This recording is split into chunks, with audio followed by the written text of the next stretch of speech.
నమస్తే సాహో టీవీకి స్వాగతం. ముందుగా బులెటిన్లో హెడ్లైన్స్. ఆంధ్రప్రదేశ్లో ఉన్న వైఎస్ఆర్ కాంగ్రెస్ పార్టీ, జాతీయ కాంగ్రెస్ పార్టీ ఒక్కటేనని వివరించిన ప్రధాని. చిలకలూరిపేటలో తెలుగుదేశం, జనసేన, బీజేపీ కూటమి ఏర్పాటు చేసిన ప్రజాగలం బహిరంగ సభలో పాల్గొన్న నరేంద్ర మోదీ. మేమంతా సిద్ధం పేరుతో బస్సు యాత్రతో జనంలోకి సీఎం కార్యక్రమం చేపడుతున్నట్లు వెల్లడించిన వైసీపీ ప్రధాన కార్యదర్శి తలసిల. ప్రతిరోజు ఒక జిల్లాలో బస్సు యాత్ర, ఒక బహిరంగ సభ. దాదాపు నెలపాటు జనంలోనే జగన్ ఉన్నానని తెలిపిన రఘురాం. రాష్ట్ర వ్యాప్తంగా ప్రారంభమైన 2023-24 విద్యా సంవత్సరానికి సంబంధించిన 10వ తరగతి పరీక్షలు. ప్రశాంత వాతావరణంలో విద్యార్థులు పరీక్షలు రాసే విధంగా అన్ని ఏర్పాట్లు చేసిన విద్యాశాఖ అధికారులు.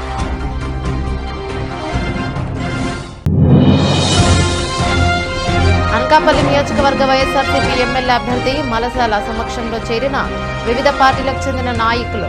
పార్టీలోకి చేరని వాసుది రమణ, వారి అనుచరులను పార్టీ కండువాలు వేసి ఆహ్వానించిన భరత్ కుమార్. ఏపీలో బీజేపీ, టీడీపీ, జనసేన పార్టీల కలయికతో కూటమి ఏర్పడిన సంగతి తెలిసిందే.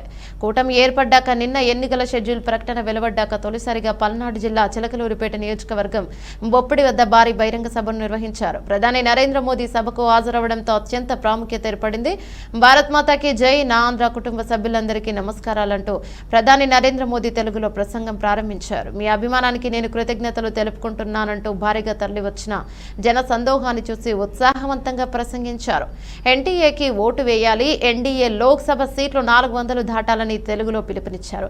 డబుల్ ఇంజిన్ సర్కార్తో అభివృద్ధి సాధ్యమన్నారు. కేంద్రంలో తమ విజయంపై ఎలాంటి సందేహాలు లేవని, ఈసారి 400 సీట్లను టార్గెట్ గా పెట్టుకున్నామని తెలిపారు. ఏపీలోనూ టీడీపీ, జనసేన కలిసి రావడంతో ఎన్డీఏ కూటమి రాష్ట్రంలోనూ విజయభేరి మోగిస్తోందని ప్రధాని మోదీ ధీమా వ్యక్తం చేశారు. అంతకుముందు టీడీపీ జాతీయ అధ్యక్షుడు నారా చంద్రబాబు నాయుడు, జనసేన అధినేత పవన్ కళ్యాణ్ సభా వేదికపై సీఎం జగన్ ప్రభుత్వంపై తమదైన శైలిలో విమర్శల వర్షాన్ని కురిపించారు. पलास समुद्रम में national academy of customs, indirect taxes and narcotics,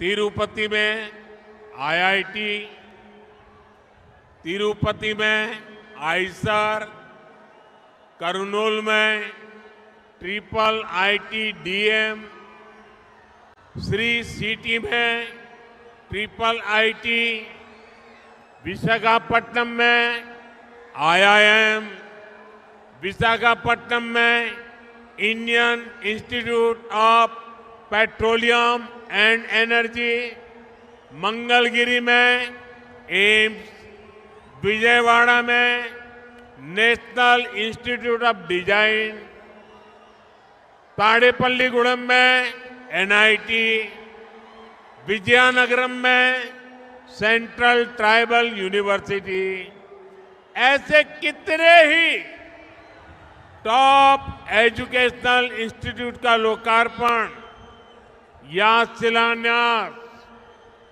केंद्र की एनडीए सरकार ने किया है, जो आपके युवाओं का भाग्य बदलने वाला है.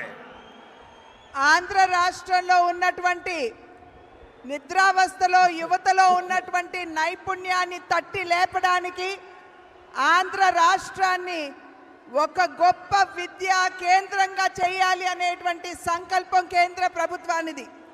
దానిలో అంతర్భాగంగానే గుంటూరులో ఎన్ఐడిఎం, పాలసముద్రంలో national academy of customs and indirect taxes, తిరుపతిలో ఐఐటి, కర్నూలులో ట్రిపుల్ ఐటీ, శ్రీ సిటీలో ట్రిపుల్ ఐటీ, విశాఖపట్నంలో ఐఐఎం, విశాఖపట్నంలో Indian institute of petroleum and energy, మంగళగిరిలో ఎయిమ్స్, విజయవాడలో నేషనల్ ఇన్స్టిట్యూట్ ఆఫ్ డిజైన్, తాడేపల్లిగూడెంలో నేషనల్ ఇన్స్టిట్యూట్ ఆఫ్ టెక్నాలజీ, విజయనగరంలో సెంట్రల్ ట్రైబల్ యూనివర్సిటీ.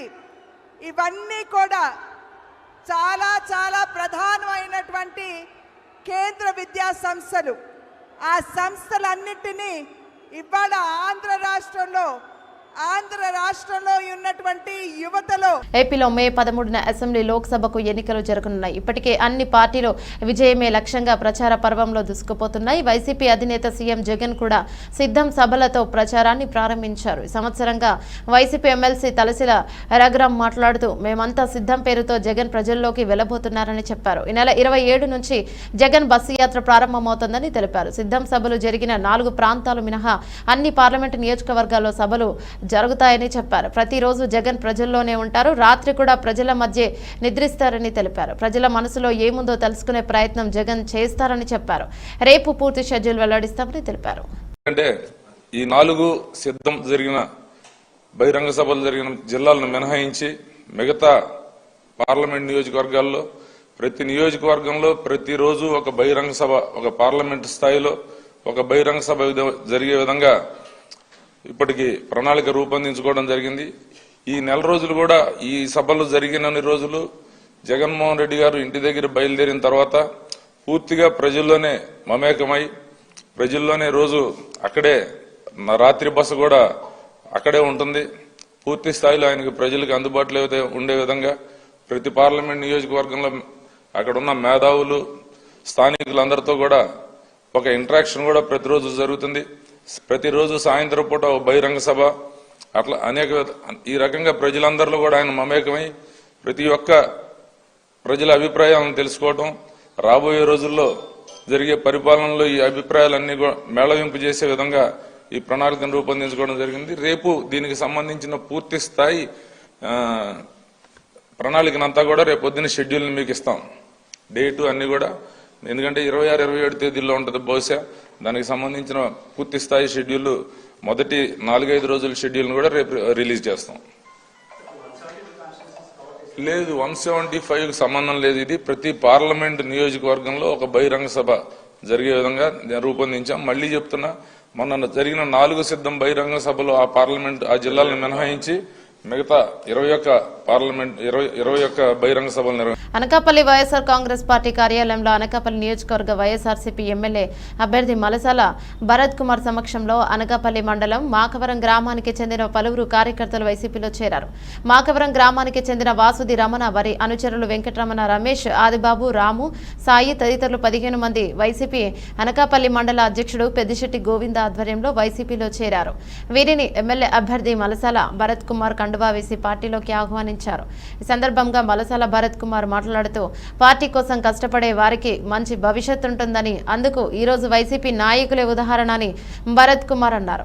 ఎన్నికలలో వైసీపీ విజయం కోసం మనం సిద్ధమై సైనికుల్లా పనిచేయాలన్నారు. విజయమే లక్ష్యంగా ముందుకు వెళ్లాలన్నారు. ఈ కార్యక్రమంలో అనకాపల్లి మండల పార్టీ అధ్యక్షులు పెద్దిశెట్టి గోవింద్, జిల్లా యువజన నాయకులు మలసాల కుమార్ రాజా, పోలమర్ర శెట్టి, మురళీకృష్ణ, వైఎస్ఆర్సీపీ నాయకులు, కార్యకర్తల అభిమానులు పాల్గొన్నారు. ఓటమి భయంతో తన స్థాయి మరచి అదీప్ రాజ్ ప్రకటనలు చేస్తున్నారని పెందుర్తి నియోజకవర్గం జనసేన పార్టీ ఆరోపించింది. సోమవారం ఉదయం సుజాత నగర్ పార్టీ కార్యాలయంలో ప్రత్యేకంగా ఏర్పాటు చేసిన విలేకరుల సమావేశంలో పార్టీ విశాఖ జిల్లా కార్యదర్శులు ఐతు సింహాచలం, ఇందల వెంకటరమణ, గండి దుర్గా ప్రసాద్, పిన్నింటి పార్వతి, పార్టీ వార్డు అధ్యక్షుడు సేనాపతి సోమశేఖర్తో మాట్లాడుతూ ఇటీవల అదీప్ రాజ్ వ్యాఖ్యలను తప్పుపట్టారు. అతి తక్కువ కాలంలోనే పెందుర్తి ప్రజల అభిమానాన్ని చూరగొని ఎమ్మెల్యేగా గెలుపొందిన రమేష్ బాబు పెందుర్తి అభివృద్ధి పదంలో నడిపించిన సంగతి గుర్తు చేశారు. స్థానికత గురించి వైసీపీ నాయకులు మాట్లాడడం హాస్యాస్పదంగా ఉందని, ఇప్పుడు ఎంపీగా పోటీ చేస్తున్న బొత్స ఝాన్సీ పరిస్థితి ఏంటని ప్రశ్నించారు. కార్యక్రమంలో జనసేన పార్టీ నాయకులు కంచిపాటి మధు, ఆదిబాబు, డిఎల్బి నాయుడు, సంతోష్, కోరుపల్లు రామానాయుడు, బల్లిరెడ్డి అప్పారావు, గొల్లుబిల్లి శ్రీను, డుంబారి ప్రభాకర్ తదితరులు పాల్గొన్నారు. దయచేసి మీరు నెక్స్ట్ టైం ఏదైనా మాట్లాడేటప్పుడు పెందుర్తికి మేము ఏం చేస్తాం, 5 ఏళ్లు పూర్తి స్థాయి అధికార పార్టీ ఎమ్మెల్యేగా ఉండే అదీప్ రాజ్ ఏం చేశాడనే దాని మీద మాట్లాడి, రమేష్ బాబు 18 నెలల వ్యవధిలో కొన్ని 100 కోట్ల రూపాయలు పెందుర్తి నియోజకవర్గ అభివృద్ధికి ఖర్చు పెట్టిన వ్యక్తి ఆయన. ఎన్నో కార్యక్రమాలు చేస్తున్నారు. కాబట్టి ఈ రోజుకి ప్రజల్లో ఆయన నియోజకవర్గం దాటి బయటకు వెళ్ళినా కూడా ఇప్పుడు 2024లో ప్రజలు అదీప్ రాజ్కి ఓడిపోయి అదే సర్టిఫికేట్ ఇవ్వడానికి సిద్ధంగా ఉన్నారు. అందుకోవడానికి అదీప్ గారు సిద్ధపడండి. రమేష్ బాబు పార్టీలు మారుతున్నారు, స్థానికేతరుడు అని మీరు అంటున్నారు. రమేష్ బాబు ఎక్కడైనా తప్పు చేశాడా, ఎవరిదైనా దోచుకున్నాడా, దాన్ని చెప్పమనండి. జయలక్ష్మి కోఆపరేటివ్ సొసైటీ బ్యాంకుల్లో లక్షలాది రూపాయలు డిపాజిట్ చేసిన బాధితులలో చాలా మంది ఆర్థికంగా మానసికంగా కృంగిపోయి చనిపోయారని, కొంతమంది ఆసుపత్రుల పాలయ్యారని, ప్రభుత్వం తక్షణమే జయలక్ష్మి బ్యాంకు బాధితులపై ప్రత్యేక దృష్టి పెట్టి వారి డబ్బులు వారికి ఇప్పించేలా చర్యలు వేగవంతం చేసి ఆదుకోవాలని పిఠాపురం బ్రాహ్మణ సేవా పరిషత్ అధ్యక్షుడు సోషల్ యాక్టివిస్ట్ యనమండ్ర సూర్యనారాయణ చింతపెంట పల్లం రాజు బాధితుల తరపున విజ్ఞప్తి చేశారు. పిఠాపురం స్టువర్ట్పేటలో ఏర్పాటు చేసిన మీడియా సమావేశంలో వారు మాట్లాడుతూ బాధితుల పరిస్థితులు తెలుపుతూ కన్నీటి పర్యంతమయ్యారు. సమావేశంలో సుబ్రహ్మణ్యం మాస్టర్, వెంకట త్రిమూర్తులు, కృష్ణారావు, భాస్కర్ రావు, ప్రకాష్ తదితరులు పాల్గొన్నారు. సంవత్సరంన్నర క్రితం జగన్మోహన్ రెడ్డి గారిని గొల్లప్రోల్లో కాపు నేస్తంలో కలిసి వారికి ఇబ్బందులన్నీ కూడా తెలియజేశాం. వారు స్పందించి ప్రభుత్వాధికారులకి సూచనలు ఇచ్చి కొంతవరకు సహాయం చేశారు. కానీ పూర్తిగా దీని మీద దృష్టి పెట్టని కారణంగా ఈ వ్యాధికి 50 మంది చనిపోయారు. రీసెంట్గా చనిపోయినటువంటి రాచకొండ శ్రీనివాస్ కాకినాడ ప్రముఖ అడ్వకేటు, తర్వాత అనేక మంది హాస్పిటల్స్లో వైద్యం పొందుతూ మానసికంగానూ ఎంతోమంది ఇబ్బంది పడుతున్నారు. అందులో ఇటీవల బీజేపీ పార్టీకి రాజీనామా చేసిన అదట్ర వెంకన్న ధర, వైఎస్ఆర్ కాంగ్రెస్ పార్టీకి రాజీనామా చేసిన నెల్లినవుడి ఎంటీసీ పిర్ల నాగేశ్వరరావు, సిబిఐ మాజీ జాయింట్ డైరెక్టర్ వివి లక్ష్మీనారాయణ స్థాపించిన జై భారత్ నేషనల్ పార్టీలో జాయిన్ అవుతున్నట్లు మీడియా సమావేశంలో వెల్లడించారు. ప్రతిపాడులో వారు మీడియాతో మాట్లాడుతూ జై భారత్ నేషనల్ పార్టీ సిద్ధాంతాలకు ఆకర్షితులై పార్టీలో చేరుతున్నట్లు తెలిపారు. సామాన్య కుటుంబం నుండి పోటీ చేస్తున్న తామిద్దరిని జై భారత్ నేషనల్ పార్టీ టార్చలైట్ గుర్తుపై ఓట్లు వేసి గెలిపించాలని మీడియా ద్వారా ప్రజలకు విజ్ఞప్తి చేశారు. ఈరోజు జేడి లక్ష్మీనారాయణ మాజీ సిబిఐ డైరెక్టర్ గారు అవినీతి పరుల్ని ఎంతో మందిని జైలు పాలు చేసి గడ్డి పరకలా ఏరేసినటువంటి మహానుభావుడి పార్టీలో నేను ఆయన పార్టీ స్థాపించిన పార్టీ జై భారత్ నేషనల్ పార్టీ. ఆయన పార్టీలో నేను ఈరోజు కలిసి మర్యాదపూర్వకంగా కలిసి ఆయన పార్టీలో జాయిన్ అయ్యాను. ఆయన నా గురించి తెలిసి నీవేం చేశావు, నా గురించి నేను అన్యాయానికి గతంలో చేసిన పనులను గురించి నేను చేసిన బాధ్యతను తెలియజేశాను. ఆయన నా యొక్క సమర్థత నచ్చి నువ్వు పార్టీ దీన్ని నడిపించగలవు, నాకు ఒక పెద్ద బాధ్యత అప్పచెప్పారు. ఆయన కాకినాడ పార్లమెంట్ అభ్యర్థిగా ఆయన నాకు ఇన్ఛార్జిగా ప్రకటించి బాధ్యత ఇచ్చారు. మరి అదేవిధంగా ప్రజలందరూ కూడా నన్ను గుర్తించి మరి ఆయన సేవలను గుర్తించి జేడీ లక్ష్మణ్ గుర్తించి మాకు యొక్క అవకాశం ఇవ్వాల్సిందిగా. నారా చంద్రబాబు నాయుడు మాటే తనకు శిరోధార్యమని చంద్రబాబు నాయుడుకి ఇచ్చిన మాటకు అనుగుణంగా పిఠాపురం నియోజకవర్గంలో ఎమ్మెల్యేగా జనసేన అధినేత పవన్ కళ్యాణ్ అత్యధిక మెజార్టీతో గెలిపించుకుందామని తెలుగుదేశం పార్టీ రాష్ట్ర అధికార ప్రతినిధి పిఠాపురం మాజీ ఎమ్మెల్యే వర్మ టీడీపీ నాయకులకు కార్యకర్తలకు పిలుపునిచ్చారు. ఈ సందర్భంగా మంగళగిరిలో నారా చంద్రబాబు నాయుడిని కలిసి చర్చించిన అంశాలపై మాజీ ఎమ్మెల్యే వర్మ సమావేశంలో వివరించారు. అనంతరం మాజీ ఎమ్మెల్యే వర్మ ప్రసంగిస్తూ పిఠాపురం నియోజకవర్గంలో జనసేన పార్టీ జెండా ఎగురవేసి పవన్ కళ్యాణ్ ఎమ్మెల్యేగా చేసే వరకు తెలుగుదేశం పార్టీ నాయకులు కార్యకర్తలు సైనికుల్లా పనిచేయాలని సందర్భంగా ఆయన తెలియజేశారు.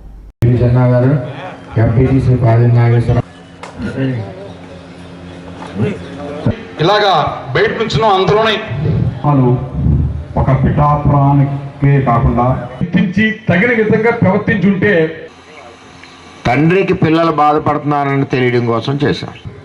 వచ్చిన వెళితే కారు దిగి ఇంట్లో పడుకుంటే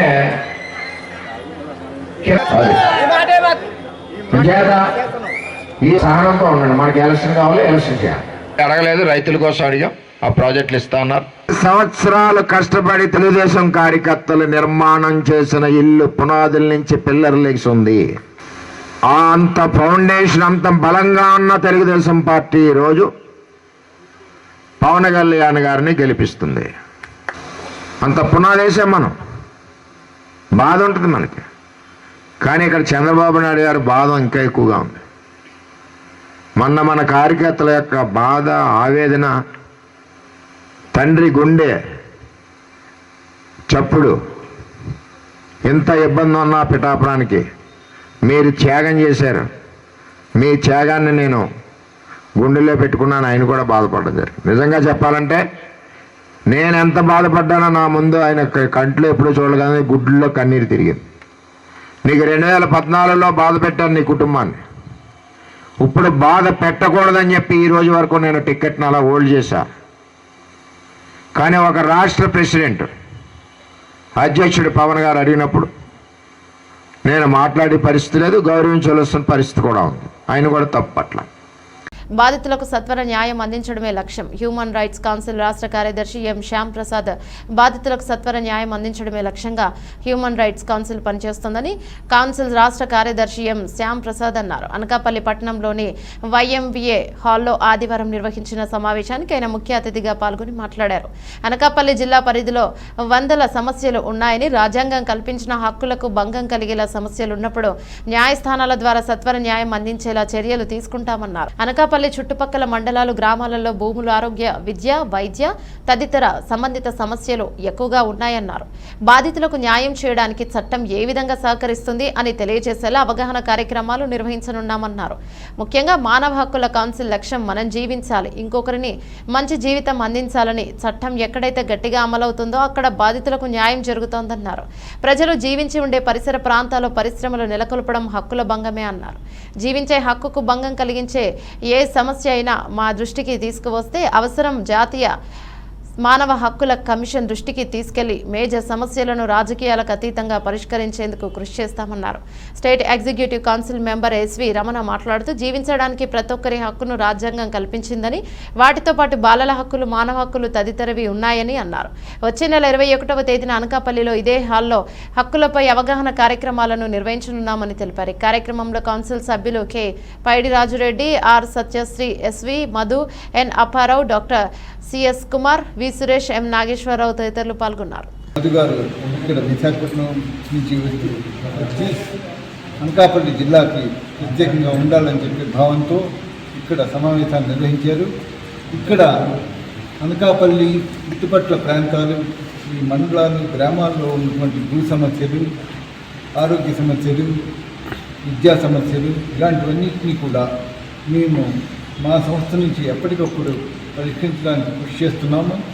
వాళ్ళ బాధితులు ఎవరైతే ఉన్నారో ఆ బాధితులకి న్యాయం చేయడానికి చట్టాన్ని ఏ విధంగా ఉపయోగించాలి, చట్టం ద్వారా ఏ విధంగా మనం సాధించగలమో అన్న దీన్ని తెలియజేయడానికి అవగాహన కార్యక్రమాన్ని నిర్వహించడానికి మా సంస్థ ప్రధాన లక్ష్యం.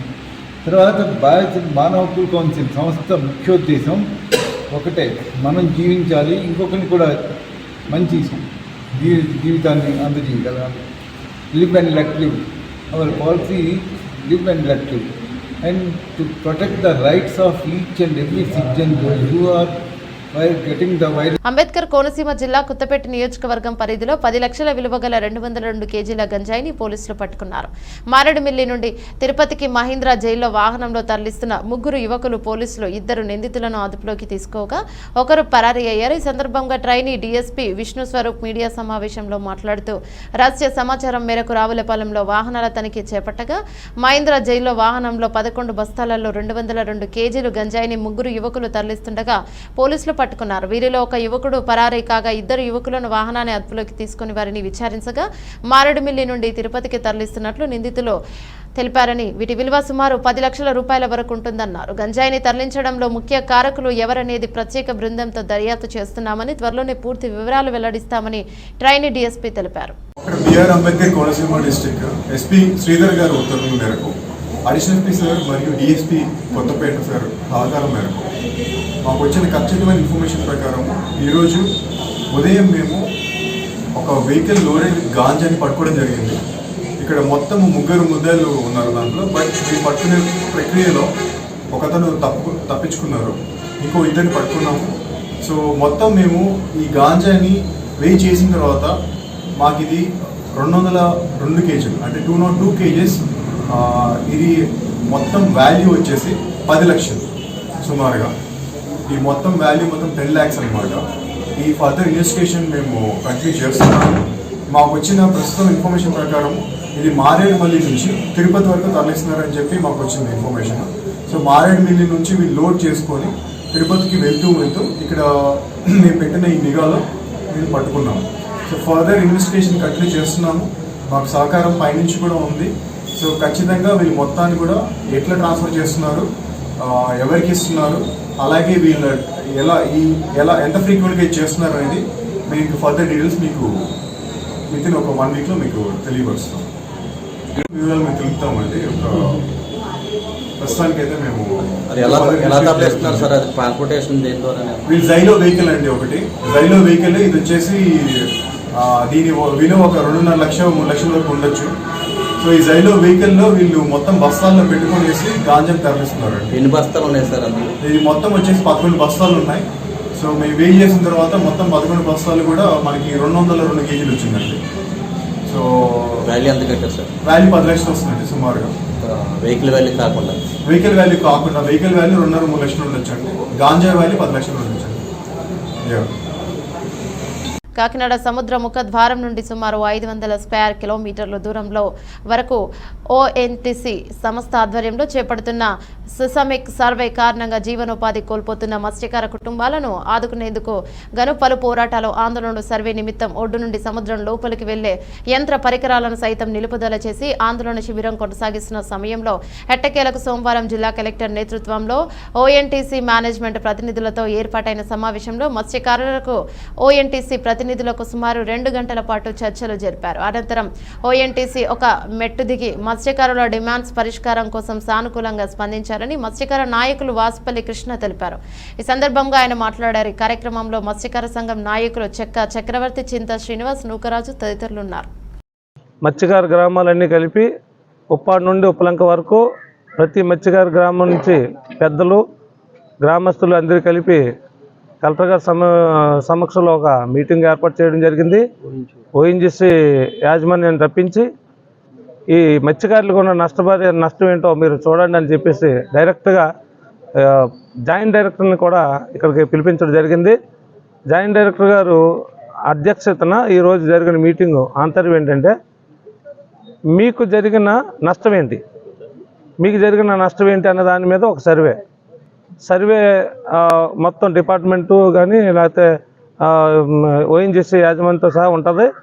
ఆ సర్వే నివేదిక ఒక 1 నెల రోజుల్లో ఇచ్చి దాని ద్వారా ఎంతమంది అయితే నష్టపోతున్నారో అనేది ఒక అంచనా, ఎంతవరకు నష్టం జరుగుతుంది మత్స్యకారుడికి అనేది ఒక అంచనా, ఇవన్నీ చేసి అదేవిధంగా ఈ మత్స్యకార గ్రామాలు ఎన్నైతే ఉన్నాయో ఈ మత్స్యకార గ్రామాలన్నిటికీ ఈ యొక్క ఓఎన్జీసీ ద్వారాగా నష్టం జరిగే ప్రతి గ్రామానికి సిఎస్ఆర్ ఫండ్స్ కానీ డెవలప్మెంట్ యాక్టివిటీస్ కానీ మొత్తం చేసేలాగా వాళ్ళు ఓఎన్జీసీ వాళ్ళు పోవడం జరిగింది. ఇది వరకు మాకు ఎప్పుడు కూడా నష్టపరిహారం ఇవ్వడం కానీ, లేకపోతే మా యొక్క పిల్లలకి చదువుల విషయంలో కానీ, హెల్త్ విషయంలో కానీ, లేకపోతే ఎంప్లాయ్మెంట్ విషయంలో కానీ ఎప్పుడు కూడా వీళ్ళు సహకారం లేదు. ఇప్పుడు వార్తల చిన్న విరామం. తిరిగి వార్తలకు స్వాగతం. ఆంధ్రప్రదేశ్లో ఉన్న వైఎస్ఆర్ కాంగ్రెస్ పార్టీ, జాతీయ కాంగ్రెస్ పార్టీ ఒక్కటేనని వివరించిన ప్రధాని. చిలకలూరిపేటలో తెలుగుదేశం, జనసేన, బీజేపీ కూటమి ఏర్పాటు చేసిన ప్రజాగలం బహిరంగ సభలో పాల్గొన్న నరేంద్ర మోదీ. మేమంతా సిద్ధం పేరుతో బస్సు యాత్రతో జనంలోకి సీఎం కార్యక్రమం చేపడుతున్నట్లు వెల్లడించిన వైసీపీ ప్రధాన కార్యదర్శి తలసిల. ప్రతిరోజు ఒక జిల్లాలో బస్సు యాత్ర, ఒక బహిరంగ సభ, దాదాపు నెలపాటు జనంలోనే జగన్ ఉన్నానని తెలిపిన రఘురామ్. రాష్ట్ర వ్యాప్తంగా ప్రారంభమైన 2023-24 విద్యా సంవత్సరానికి సంబంధించిన 10వ తరగతి పరీక్షలు. ప్రశాంత వాతావరణంలో విద్యార్థులు పరీక్షలు రాసే విధంగా అన్ని ఏర్పాట్లు చేసిన విద్యాశాఖ అధికారులు.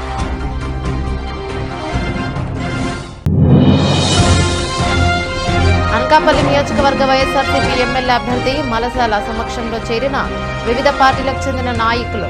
పార్టీలోకి చేరని వాసుది రమణ, వారి అనుచరులను పార్టీ కండువాలు వేసి ఆహ్వానించిన భరత్ కుమార్.